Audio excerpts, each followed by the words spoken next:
Everybody, thanks for watching here. We're joined today by Crispin Glover. We're going to talk about the Bagman, among some other projects. Tell folks a little bit about the Bagman and your role in it. Well, I play a fellow who's working at this motel. It was actually, that was the original name of the movie. The script was called Motel, and they've changed it to the Bagman, which of course has to do with the Robert De Niro character, and he's always fun to watch. Yeah. So I'm glad I'm in a movie that Robert De Niro's in, and all of my scenes are with John Cusack, who I've worked before with on Hot Tub Time Machine, where I also played somebody that worked, I guess it was more of a hotel or something, but that's right. In a certain way we had similar characters, relationships in both of them, although actually the character I play is relatively different. I'm a little more antagonistic in this film, although you don't know it necessarily at first. But it was a neat script. I had a fun time doing it, and I liked the outcome. You guys need to complete the trilogy now. There needs to be a third one. Yeah, we'll have to do one. another one. Yeah. It could be like another. It could be like a sequel of 1408. They did a sequel to Hot Tub Time Machine, but John Cusack didn't end up being in it. Yeah. And I think I had been written into it, and I think when he didn't end up being in it, I did all of my stuff. I don't know what happened. So we'll have to do a third film somewhere somehow. Now I was watching the Bagman this morning actually, and I do like that you have the ability, no matter how small a moment might be on paper, to find that thing that makes it memorable. Your interactions with Cusack in the movie, you're behind the desk at the motel, right, yeah. But you don't really see you. It's like you're always on the floor and you just kind of pop up. Yeah, well, you don't realize that I'm in a wheelchair at first, although there's other plays in that as well. It was an interesting screenplay. It was good dialogue. It was fun to play. So was that actually in the script? Yeah. All the stuff about under the table and coming up and all that. Well, I don't think so. I think there was something in a storyboard about it that the director wanted to utilize. So I don't think that was written in the script, but that wasn't something that I didn't come up with that. The script was pretty well stuck with. You know, there wasn't a lot of improvisation on this, but it was a well-written screenplay. But we did do a lot of takes. That sometimes can be a benefit of shooting digitally as opposed to shooting on film. I like to shoot on film. I'm shooting my own next feature right now. It's my third feature. I tour with my own shows and films. I'm on tour right now as well. People can find out about it on crispinglover.com. Both of my feature films, What Is It and It Is Fine, Everything Is Fine. And then I perform 2 live dramatic narrative shows of 8 different books that I've made over the years. The books are profusely illustrated, and these books are projected behind me as I dramatically narrate them. I have 2 completely separate shows before the 2 different feature films. These films were shot on film, and I tour with 35mm prints of the movies, and now I just started in October shooting my next feature film, and my father's an actor. His name's Bruce Glover. He's been in films such as Diamonds Are Forever and Chinatown and Ghost World.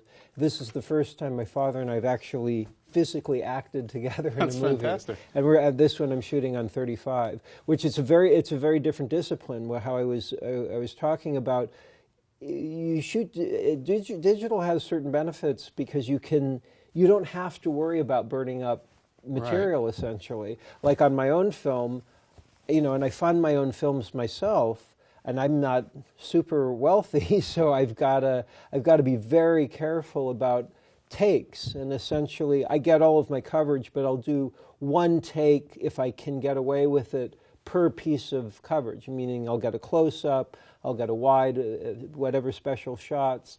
But I generally only get one take. But in something like The Bagman, we were able to continually do more takes of the same elements. So there can be, it's not necessarily improvisation with dialogue, but it's improvisation within the playing of it. I was going to say, it had that vibe of, that's why I was curious, like, did they kind of ad-lib the scene? But it was also well written. It was also well written. So I understand what you're talking about, but the way that the dialogue played felt improvisational because there are kind of half thoughts. That's part of what was very attractive about the screenplay, is that there were those elements that felt like how people speak, which feels organic or improvisational. Where'd you guys film Bagman?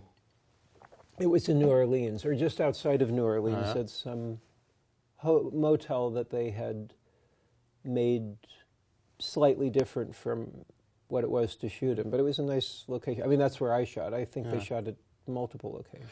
I'm curious about, you were talking about your own projects, whether they be on stage or with your feature films. At what point did you realize that, look, if I want to make the types of films that I really want to make, I'm going to have to do it myself, and I'm going to have to, be in big movies that I'm sure you were probably approached about before, and I don't know. I mean, correct me if I'm wrong, but there is a bit of a generational gap. I grew up, I'm only a few years younger than you, but I grew up with Back to the Future, and I think maybe a younger generation might know you from like Charlie's Angels or Willard. Yeah. At what point did you realize, okay, I'm going to do some of these bigger, more kind of Hollywood type movies just so I can do the ones for me? Well, there was a very specific situation when I did the second film, which is called It Is Fine, Everything Is Fine. It was written by a man named Stephen C. Stewart, who had been born with a severe case of cerebral palsy, and he's the main actor in it. I'd read his screenplay way back in 1986.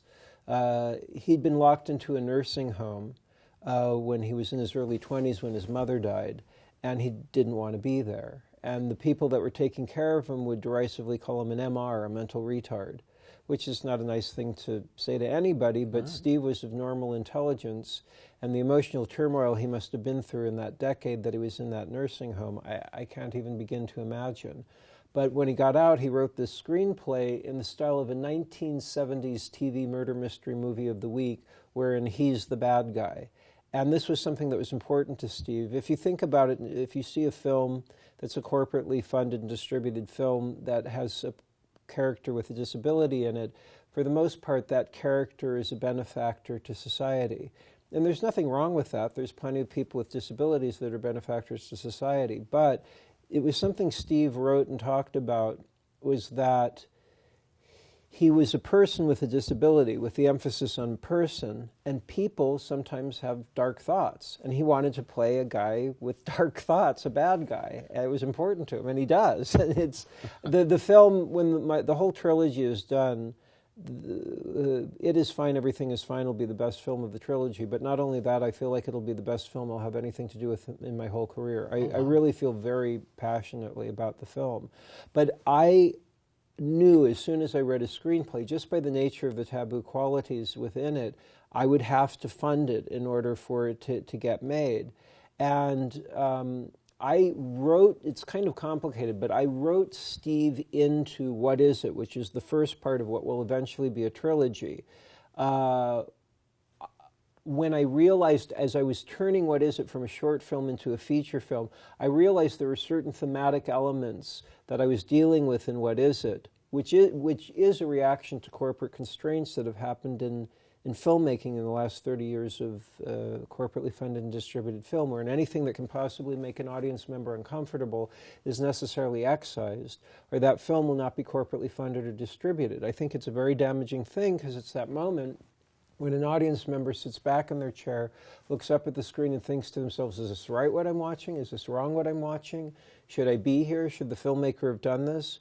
What is it? And that's the title of the first film. What is it that's taboo in the culture? What does it mean when the taboo has been ubiquitously excised? I think it's very damaging, because when people are asking these questions, they're having a genuinely educational experience. Education meaning etymologically to learn from within.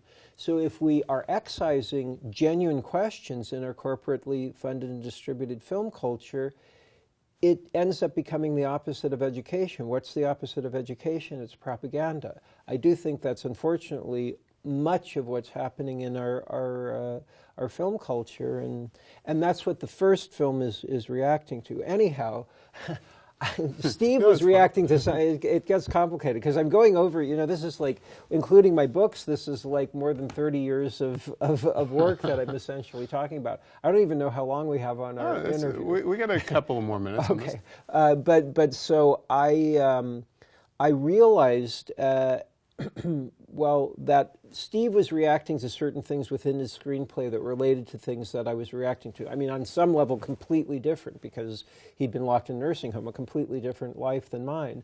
But there were certain things that were related, being that his film screenplay was a reaction to something, a reaction to constraints. I could relate to that.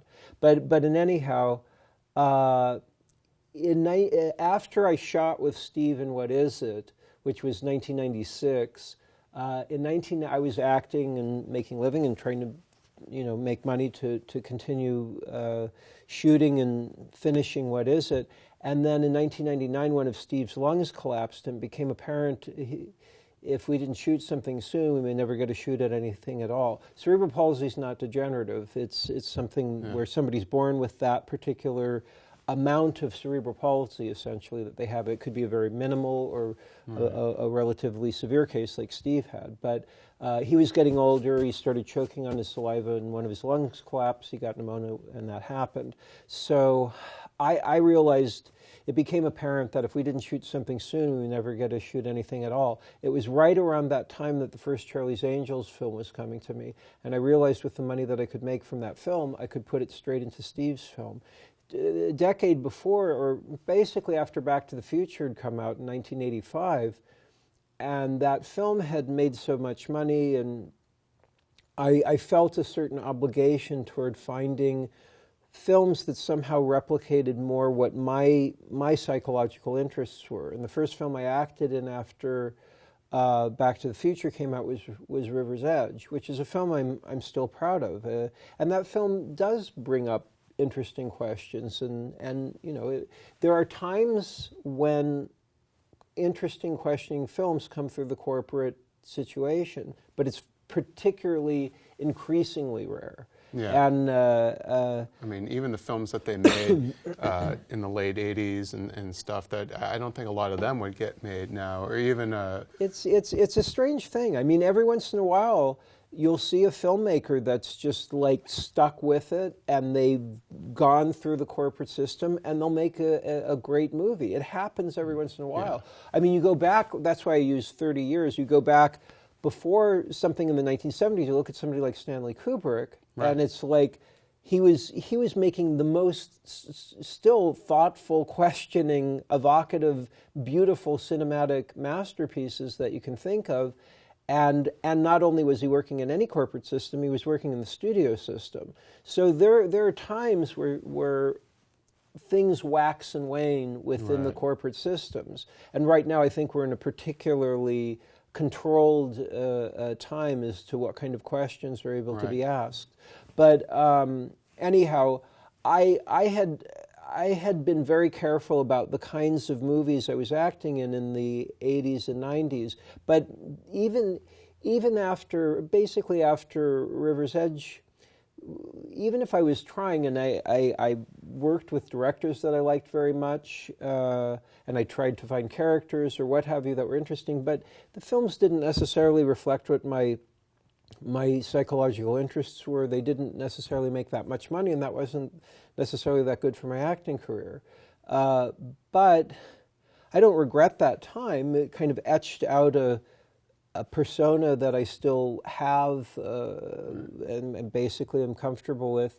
But I realized, particularly after I'd made Charlie's Angels, and that film made a lot of money, and that was good again for my acting career. Plus, I was able to make Steve's film. I realized I needed to very specifically work as much as I could in the corporate system to make as much money as possible in order to fund my own films and be able to continue touring in the way. I'm on year 9 now of touring with my 2 films, and I started showing the first 10, well, it is the first 10 minutes of the next film that I've shot. I still have to shoot a lot more, so I make my films in a different way where I slowly make them in different productions. Right. But so I'm enjoying it, and then like I say, I enjoy. In the last couple of years, I have been a little more particular, and I enjoyed working on the Bagman. And I even like we were talking about in the dialogue, there's questionability, there's nuances, which that's fun, and it lets an audience kind of get more involved in it and think about things as well. Well, awesome. Thank you so much for joining us today. The Bagman is going to be also available on video on demand as well. Thank you for joining us. Thank you for having me. And thanks for watching.